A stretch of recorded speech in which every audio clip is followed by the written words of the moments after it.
सिरसा साहब, मैं आपसे पूछ रही हूं, आज जो ये खबरें आ रही हैं कि निज्जर की हत्या के पीछे आईएसआई कनेक्शन है। हम जानते हैं कि खालिस्तानियों को किस तरह से हवा देने वाला, उनको पैसा देने वाला, उन्हें स्पॉन्सर करने वाला शुरू से पाकिस्तान रहा, और अब जिस तरह से कनाडा से वो वही लपटें उठ रही हैं, उसके पीछे भी एक क्लियर आईएसआई कनेक्ट दिखता है, जिसकी परतें अब खुल रही हैं। नहीं सिरसा साहब, करना पड़ेगा।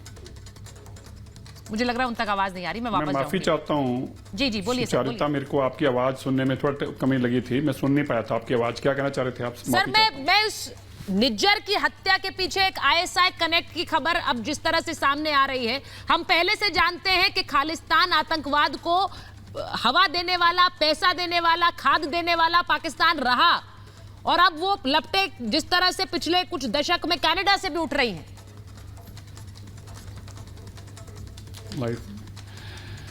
देखिए सुचारिता, मुझे नहीं पता कि इसके पीछे कौन है, लेकिन मुझे इतना जरूर पता है इसके पीछे भारत ना था, ना है, ना होगा। एग्जैक्टली। देखिए, जिस तरह से ट्रूडो ने बयान दिया, हमें उसी दिन समझ में आ गया। आप समझ सकते हैं, वो एक देश के प्रधानमंत्री हैं और बिना एविडेंस के वो कभी नहीं बोलेंगे। इसलिए उन्होंने क्या बोला वहां पर कि हमें शक है। अगर उनके पास एविडेंस होता तो उनको यही बोलना था कि हमारे पता है, हमारे पास सबूत आए हैं, भारत के लोग इसमें इन्वॉल्व हैं। तो इसमें तो कोई लंबी चौड़ी बात नहीं थी। उन्होंने कहा हमें शक है। अब इसी तरह से जैसे उन्होंने ये स्टेटमेंट दी, 2 दिन बाद उन्होंने पार्लियामेंट के अंदर फिर से काम किया, जब उन्होंने एक बहुत बड़े कत्ल आम करने वाले लोग, जिन्होंने एक जनरेशन को एक पूरी की पूरी खत्म करने की कोशिश की, उनको लाके पार्लियामेंट के अंदर अवार्ड देते हैं, उनको स्टैंडिंग ओवेशन देते हैं, और फिर कहते हैं कि मुझे पता नहीं है। अब फिर क्या हुआ? अब स्पीकर को कहा तुम रिजाइन करो, गलती तुम्हारी है। तो एक बात तो बड़ी समझ में आ गई कि ट्रूडो जो है इस वक्त बड़े बैकफुट पे होने के कारण कभी वो इंडिया के खिलाफ उन्होंने ऐसी स्टेटमेंट दी, और फिर यहूदियों के खिलाफ भी उन्होंने यही काम किया।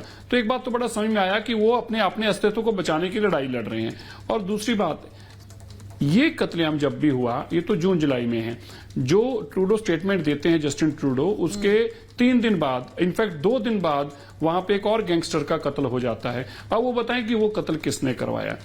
हमारे 3-4 लाख बच्चे जो हैं उनके ऊपर बहुत विपदा आ गई, भारत के संबंधों में विपदा आ गई, पंजाब और कनाडा के लोग एक दूसरे के साथ जुड़े हुए हैं, उनको चिंता खड़ी होगी। एक उन्होंने ऐसी विपरीत स्थिति खड़ी कर दी जिसकी हमने कभी कल्पना नहीं की थी। हमारा कोई इन चीजों से वास्ता नहीं है। हाँ। भारत ना कभी ऐसा चाहेगा, और भारत अपने सिखों के साथ जैसे खड़ा, ऐसे सिख भी भारत के साथ खड़े हैं। हाँ। इसलिए सुचारिता जी, आज हमारी एक और चिंता है, जिस तरह से बार बार ये पाकिस्तान माहौल बनाना चाहता है, आईएसआई माहौल बनाना चाहती है, और सिखों के प्रति एक भावना बनाना चाहती है कि इंडिया के अंदर इनके खिलाफ नफरत पैदा हो, उस नफरत का फिर पाकिस्तान भरपूर फायदा उठाए। तो मैं विदेश में बैठे सिखों से आग्रह करना चाहता हूं, जो पाकिस्तान चाहता है उसकी मंशा को कभी पूरा मत होने देना। हाँ। भारत में बैठे लोग नहीं पूरा होने देंगे। अब आपकी भी जिम्मेवारी है, जो कनाडा में बैठे हैं, इंग्लैंड में बैठे हैं, अमेरिका में बैठे हैं, हमारे बच्चों का भविष्य के ऊपर भी नुकसान ना हो। मुझे अच्छा लग रहा है कि आप आज रिपब्लिक भारत पर, महाभारत में ये बात रख रहे हैं, क्योंकि जब प्रभावी आवाजें ये बात रखती हैं तो उसका प्रभाव भी सकारात्मक होता है। इसीलिए मैं चाहती हूं कि आप ये बात रख रहे हैं, बिट्टा साहब ये बात रख रहे हैं, बोरा साहब, कर्नल नैन हमारे साथ